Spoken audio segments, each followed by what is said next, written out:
최근에 이제 브렉시트가 상당히 큰 이슈가 되면서 유럽에 대해서 좀 공부해 보고자 합니다.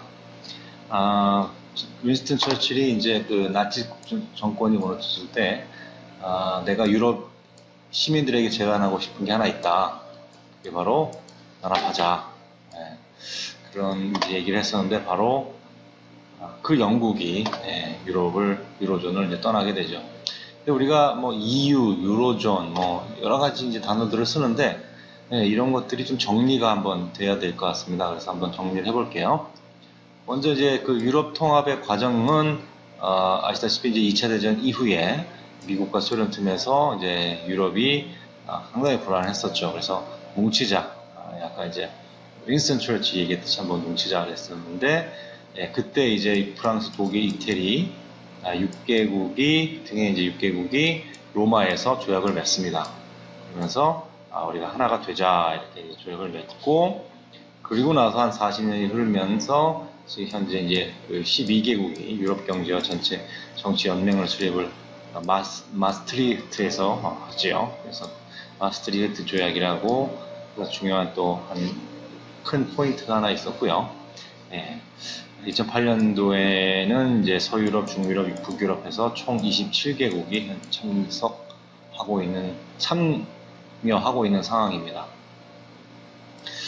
역시 우리가 이제 보고 싶은 거는 이제 유럽 그 금융에 대한 거죠. 그래서 중앙은행이 어떻게 이제 설립이 됐는지 보면 98년도에 사실 유럽 중앙은행이 설립을 하고 공통 화폐를 찍어내기 시작합니다. 그래서 회원국들이 사실상 이제 화폐 정책을 어떻게 보면 이제 어떤 그런 그것도 하나의 권력인데 그것을 포기하게 되죠.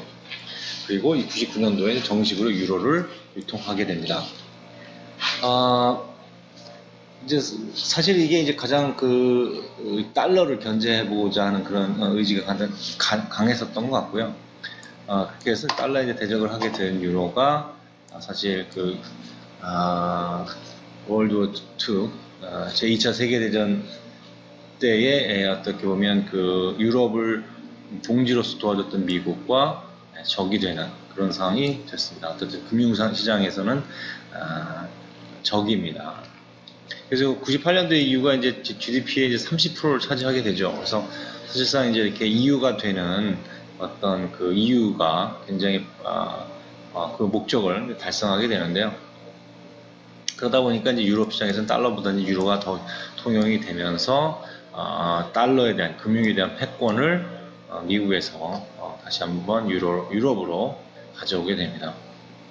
이 유럽존에서는 어쨌든 환율의 위험이 없으니까 무역과 자본 투자가 굉장히 활발하게 일어나겠죠. 근데 이제 그게 그렇게 쉽지 않죠. 세상이 일어나는 게 항상 좋게만 흘러가지는 않더라고요. 99년도에 이제 미국이 코소보를 공습하면서 유럽 전체가 굉장히 불안에 쌓이게 되고 이것이 이제 유로화의 폭락으로 이어집니다. 그러다 보니까 이 2천억 달러라는 자금이 유럽에서 미국으로 이동을 하게 되죠. 그러니까 이제 유럽의 유로화가 그 힘을 잃게 되면서 미국에게 이제 유럽이 유로화 안정을 호소합니다. 그렇지만 미국이 이제 물론 무시를 하죠. 그런데 재밌는 거는 2001년이었나요? 9.11 참사가 터집니다. 거꾸로 이번에는 달러에서 유로로 이동을 하고 유로의 가격이 또 상승을 하게 됩니다. 근데 항상 이렇게 좋은 일이 있으면 그에 반대되는 반대급부의 일들이 생기는데 환율이 상승해 버리니까 EU에 속해 있던 유럽 국가의 수출들이 침체를 하게 됩니다. 그러니까 이제 사실 물론 이제 그리스 같이 내수 중심의 나라들이야 크게 타격이 있을지 모르겠지만 일반적으로 이제 그 수출에 집중하던 어쨌든 수출을 통해서 큰 돈을 벌던 가난한 유럽 국가들이 크게 타격을 입게 되죠. 2004년도에 보면 이제 유럽의 경제가 아주 안 좋습니다. 그래서 이러한 그 환율 상승으로 인해서 이태리가 이제 망가지기 시작했고 경제 성장률이 2.4에서 이제 1%를 하락을 하고요. 12개국의 이제 평균 실업률도 상당히 높아지는 게 하나의 9%가 됩니다. 프랑스, 외국인은 90% 이상이 되고요.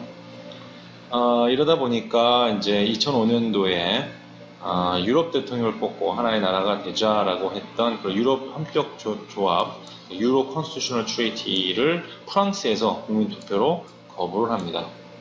그래서 사실 이제 그 영국이 이번에 엑sit 한 것 이전에 이미 프랑스가 비슷한 일을 했던 거죠. 그래서 뭐 프랑스가 영국을 탓할 일은 아닌 것 같습니다. 또한 네덜란드도 역시 마찬가지였고요. 이 이유가 뭐냐? 지금하고 똑같습니다. 어차피 영국의 입장과 그 당시 프랑스나 네덜란드 입장이 거의 다르지 않았다는 거죠. 터키와 같은 가난한 나라에게 밥그릇 뺏기 싫다. 이런 거였습니다. 그래서 이제 사실 유럽 헌법 조약은 물 건너가고요. 대신 이제 그거의 약식인 리스본 조약을 체결함으로써 완벽한 유럽 통합은 안 됐지만 좀 비슷한 어떤 어떻게 템포러리한 그런 체제를 유지하게 되죠. 그래서 2009년도에 2009년 12월 1일 날 발효를 하고 6개월마다 유회원국이 번갈아 왔던 순회 의장국 제도를 폐지하고 상임의장을 뽑아서 그 의장이 이제 2년 6개월 동안 그리고 이제 한 번 정도는 연임이 가능하게 이렇게 합니다. 그래서 이제 뭐 어쨌든 이런 여러 가지 이제 그 과정들을 거치면서 현재 이제 리스본 체계에서 유럽이 좀 어떻게 보면 EU로서의 모습을 2009년부터 갖추기 시작했는데 불과 6년 만에 7년 만에 영국이 탈퇴한다는 건 정말 조금 좀 기대하지 못했던 그런 일이었던 것 같습니다. 어쨌든 지금 현재 2007년도 기준으로 했을 때 기존 25개국이 있고요. 지금 뭐 터키가 굉장히 하고 싶어갖고 가입을 하고 싶어서 열심히 노력 중인데 물론 잘 안 되고 있습니다. 여기서 이제 유러피안 그 유니온의 그 용어들을 좀 한번 짚고 넘어갔으면 좋겠어요. 네. 좀 여러 가지 말들을 쓰고 뭐 유니온 뭐 그다음에 뭐 유로존 뭐 이런 여러 가지 말들을 쓰는데 이 정확하게 어떤 용어들이 쓰이는지 정확하게 말씀드리면 지금 현재 우리가 명확하게 이제 사용해야 할 일은 이 말은 유럽 연합입니다. 그래서 유로피안 유니온이 정확한 말이고요. 현재 이제 Germany, France, 이탈리, 뭐 스페인 이런 나라들이 가입을 하고 있습니다. 24개국이 이제 가입을 하고 있고요. 25개국이 이제 가입을 하고 있고요. 이 가입을 한다는 건 결국은 이제 멤버십을 낸다, 멤버십 피를 낸다, 돈을 낸다라는 뜻입니다. 그리고 이 멤버가 되는 이 EU 존 안에서는 이주의 자유가 있습니다. 그래서 뭐 사이프러스에서 살다가 독일로 가서 일자리를 잡고 살 수 있습니다. 마치 캘리포니아에 살다가 뉴욕 가서 사는 거하고 똑같지 않을까 싶고요. 그리고 이제 그 EU에서 만드는 그 법에 대해서 투표하고 또 이제 법을 따르게 됩니다.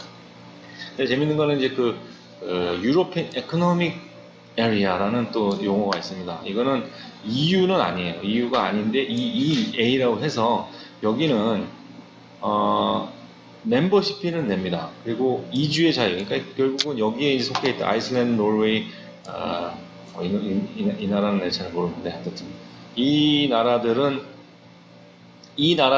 어떤 그런 통용 어떻게 이주하고 또 통관하고 이런 어떤 그런 문제들은 전혀 없습니다. 그런데 투표하고 법을 따르지 않죠. EU의 일원은 아닙니다. 그렇지만 멤버십을 피를 내고 이주의 자유를 누리기 위해서 멤버십 피를 냅니다. 그리고 또 재밌는 건 스위스랜드가 있어요. 스위스랜드가 있는데 여기는 이제 딱 그 멤버십 피도 안 내고 딱 하나만 지금 갖고 있습니다. 이동의 자유. 그래서 거기서 머물 수는 없습니다. 그러니까 그 패스포드나 뭐 이런 비자 이런 거 필요 없이 유럽 안에서는 뭐 얼마든지 왔다 갔다 할 수 있는데 뭐 피를 낸다든가 투표를 한다든가 또 이주하지 못합니다. 그래서 가서 살 수는 없습니다. 스위스랜드에 사람들이 이쪽에 가서 살 수 없고 이쪽 사람들이 이리로 가서 살 수 없습니다. 그래서 그 슈안슨 에리아라고 하더라고요. 슈안슨 에리아 발음이 정확한지 모르겠습니다. 어쨌든 슈칸슨 에리아 뭐 하여튼 되게 어렵습니다. 예, 이걸 또 요 전체를 또 슈칸슨 에리아라 해갖고 그 스위tzerland까지 다 합쳐서 이렇게 이제 부릅니다. 그럼 유로존은 뭐냐? 유로존은 이 EU 안에서 화폐를 통용하는 관계입니다. 그래서 유럽에서도 EU 안에서도 이러한 그 조건을 갖지 못하면 화폐를 활용할 수가 없습니다. 화폐를 자기 나라 화폐를 써야 됩니다. 그러니까 인플레이션 물가 상승률이 1.5%보다 더 일반적으로 에버리지 그러니까 가장 낮은 나라의 그 에버리지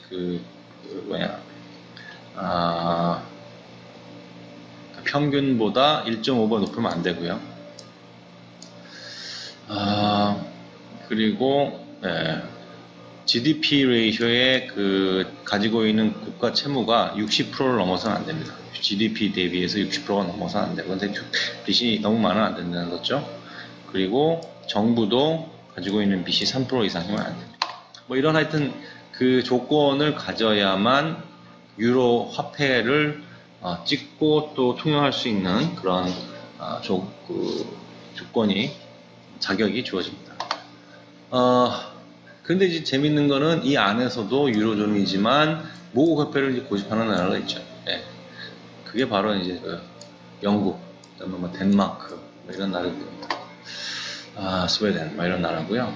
또 다른 것은 유로존은 아니고요. 예. 유로존은 아닌데 유로를 사용하는 나라들이 또 있습니다. 그런 나라들이 바로 뭐 샌마리노, 모나코, 뭐 이런 나라, 앤드로, 바티칸시티 이런 또 저기 있습니다. 여기는 이제 EU가 아닙니다. 그래서 이제 뭐 너무 복잡해서 뭐 이제 또 뭐 예를 들면 뭐 프랑스의 지금도 이제 프랑스 영토에 영이 되어 있는 다른 뭐 또 나라들 뭐 이런 나라들이 어떻게 되느냐 굉장히 복잡해지죠.